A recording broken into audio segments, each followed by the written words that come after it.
You know that specific gnawing frustration when you feel like you're just, I don't know, shouting into a void? Oh, yeah, the radio silence frustration. Exactly. That spiritual stalemate. You're praying, you're asking for direction, maybe for a career pivot, a messy relationship, a huge life change, and you just get static. It is, I think, arguably the most common frustration people have with faith, of feeling that the heavens have just hit the mute button. Right. You want this detailed map, and you can't even get a single bar of signal. It feels so unfair. It does. You feel like, hey, I'm trying to do the right thing here. Just give me the roadmap so I can follow it. But the GPS just keeps spinning. But today, we're diving into a source that suggests something pretty radical. It kind of flips the whole script on that.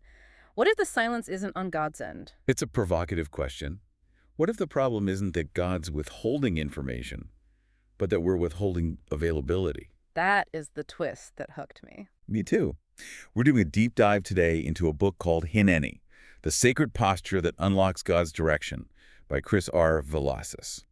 And the core argument here is going to challenge, I think, a lot of the ways we approach decision-making and planning. It really, really does. Velazquez argues that modern believers get stuck in what he calls conditional obedience. We think we're waiting on God for clarity, but actually we're just waiting for certainty. And the antidote to that is all wrapped up in this one single ancient Hebrew word, hine. Pronounced hineni. So our mission for this deep dive is to really unpack this word. We want to understand why clarity almost always seems to follow surrender and not the other way around, and how this one little shift can take you from feeling spiritually stalled to, well, to actually moving. Right. So let's start with the basics. What does Hineni actually mean? Because my Hebrew is non-existent. Well, if you just look at a standard translation, it just comes back as here I am. Which, I've got to be honest, sounds a little underwhelming. It does. Here I am. It sounds like I'm answering a roll call in high school. Present. Right. It sounds polite, merely geographical. I'm located in this specific room. But that's where we totally miss the depth of it. Okay. In the Hebrew scriptures, Hineni is almost never just a casual, hey, I'm around. It's not about location. It's about attention. So it's deeper than just proximity. Much, much deeper. Velazquez calls it a sacred posture. It's a functional declaration of your total availability. You're basically saying, I am here and I'm ready to do whatever you ask before you even ask it. It's like standing at attention waiting for the order. Exactly. Eyes locked on the commander. Okay, let's push on that, because normally if someone asks me to do something, even my boss, I want to know what it is first. If you ask, can you help me Saturday? My first question is, well, are we moving a couch or are we eating pizza? Precisely. That is the human default. We want the details. We want the scope of work. We want to run the cost-benefit analysis. But Hineni is described in the book as an unguarded offering. And I love this metaphor he uses. He calls it a blank check. A blank check signed to God. That's terrifying. It's incredibly vulnerable. I mean, just think about what that implies. When you say Hineni, you are saying yes before you know the question. You're saying it before the instructions are given. And before the risks are explained. And before the outcome is in any way guaranteed. So you're signing on the dotted line without ever seeing the contract. You're waiving your right to read the terms and conditions. That's it. And the book argues that our desire to review those terms is the #1 barrier to getting direction in the first place. So it's not that we're ignorant. It's that we're unavailable unless it meets our conditions. Exactly. That's interesting because our culture is obsessed with being ready. We polish our LinkedIn profiles. We take courses. We want to be qualified. Is the book saying skills don't matter? Not that they don't matter, but they aren't the prerequisite. Velazquez makes this really sharp distinction between availability and ability. He says God isn't looking for the most gifted or competent person. He's looking for the most yielded person. So God isn't like headhunting for talent. He's not looking for the MVP. No. We come to God with our resumes, look what I can do, look at my experience, and he's just asking for our blank checks. The barrier isn't a lack of ability, it's a lack of availability. That's a huge shift. It implies that being ready might actually get in the way, if ready for us means I have it all figured out. And that leads right into what the author calls the modern crisis of faith. He sees our communities are full of people who believe the right things, orthodox doctrine, and they serve, they're busy, but they're spiritually stalled. Stalled how? Like burned out? Not necessarily burned out, more like They aren't moving into the deeper things God has for them because they're caught in this trap of conditional obedience. Conditional obedience. I feel like I do this with my diet. Right. I will obey the diet unless there are donuts in the break room. I'll go to the gym, providing it's not raining. Exactly. I will obey IF. But in a spiritual context, it's so much more subtle, and the author says more dangerous because we frame it as wisdom. It's that tendency to say, Lord, I will obey if I understand the purpose, or if I'm assured of success, if the risks are minimized. I'll take that job transfer if you guarantee the salary is higher. I'll talk to that neighbor if you promise it won't be awkward. Yes, I'll forgive that person if they apologize first. And here is the phrase from the book that just it stopped me in my tracks. He calls this control disguised as discernment. Oof. Okay, hang on. Control disguised as discernment. That stings a little because we love saying we're discerning, right? I'm just praying about it. I'm waiting on the Lord. Very. You're saying that's often just a stall tactic. According to Velazquez, a lot of the time, yes. What we call waiting on God is actually just us protecting ourselves. We want the full roadmap before we're willing to even start the car. We want to see the destination, the traffic report where we're going to eat lunch. Everything, before we've even put it in drive. But the author argues that's not discernment. That's just a demand for safety. It's risk management. Yeah. We're treating God like an investment portfolio. We want high returns with zero risk. Exactly. And that creates what the book calls negotiated faith. It's transactional. I do this, you give me safety. That's how I feel too. As opposed to surrendered presence, which is relational. It says, I trust your character more than I need to know the entire plan. It's a difference between an employee negotiating a contract and a child trusting a parent. The employee says, what's in it for me? The child just asks, where are we going? And gets in the car. That's a perfect analogy. And to prove this point, the author takes us back to the source code, the Hebrew scriptures. He identifies this specific pattern that happens over and over again. It's almost a formula. I love when we get into the pattern. So what is it? What's the sequence? Okay, it's a 3-step sequence. Step 1, God calls the person by name. That establishes the relationship. Step 2, the person responds with Hineni. That establishes availability. Okay. Step 3, only then does God reveal the assignment. So the yes has to come before the what. Always. The yes unlocks the what. And when you look at the famous stories through this lens, they look totally different. Take the classic example. Abraham in Genesis 22. The heavy one. Yeah, where God asks him to sacrifice his son Isaac. It's one of the most difficult passages in the whole Bible. It is intensely difficult. But look at the timing. God calls out, Abraham. And what does Abraham immediately say? Hineni. Here I am. Right. Now here's the crucial detail the author points out. Abraham says Hineni before he knows he's being asked to go to Mount Moriah. Oh, I never thought about that. I always just focus on the mountain itself, the act. He commits his availability before he knows the terrible, terrible cost. If God had led with the assignment, hey, Abraham, go sacrifice your son, the response might have been argument, hesitation. Flat out refusal. Maybe, but the availability came first. The relationship was there before the requirement was revealed. So he signed the blank check, and then God filled in an amount that was just astronomical. And he walked it out. And the book argues this pattern holds true even for people who aren't these giants of faith. Look at Moses, Exodus 3, the burning bush. Moses is interesting because at this point, he's a mess. He's not a prince. He's a murderer, a fugitive. He's hiding in the desert herding sheep. He's full of insecurity and shame. Not exactly CEO material. Not at all. But when God calls from the bush, Moses, Moses, what does he answer? Hineni. But wait, doesn't he then spend the next chapter basically arguing with God? I can't speak.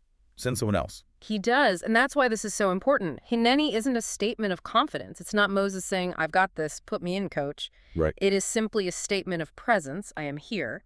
He says it from a place of fear, of self-doubt. He didn't know he'd have to face Pharaoh yet. He just acknowledged he was there.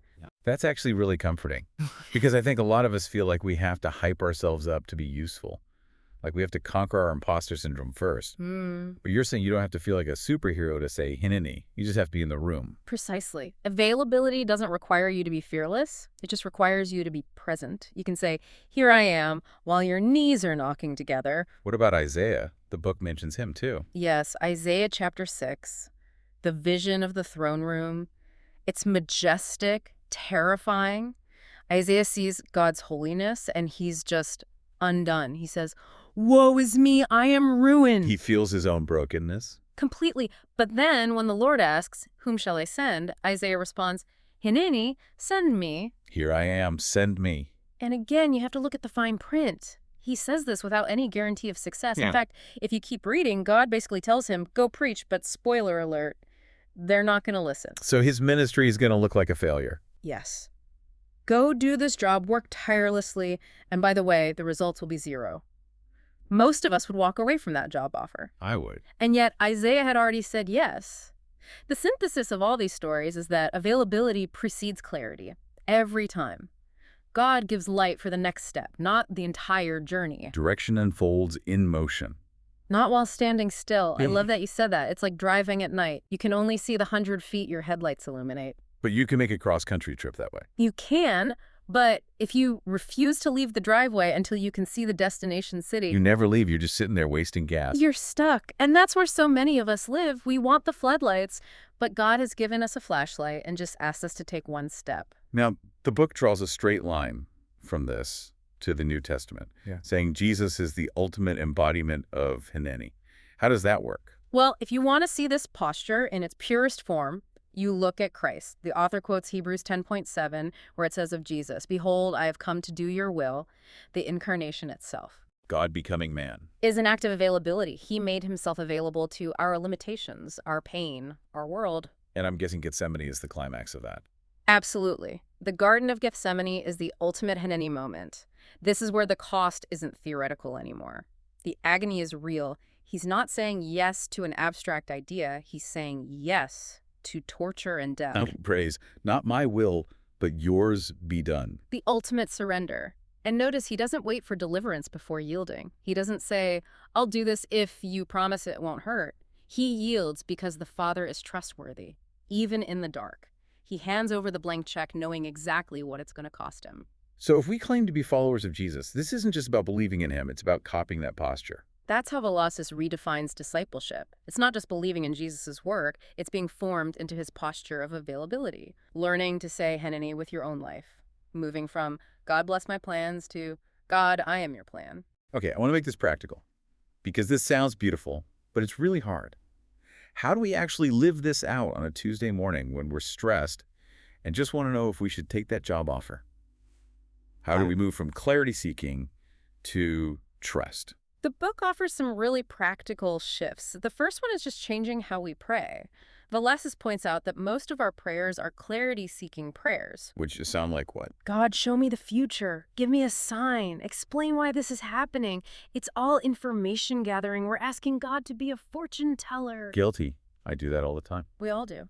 He suggests moving to trust prayers. They sound more like "I am yours, speak," or simply "Here I am." He suggests this practice called the daily surrender prayer.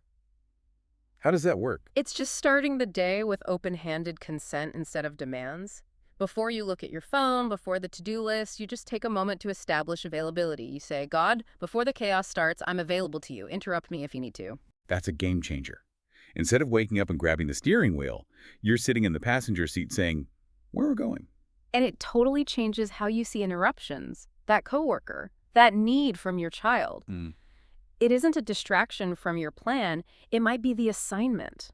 That connects to another point the book made about obedience in the small. Yes. This is crucial.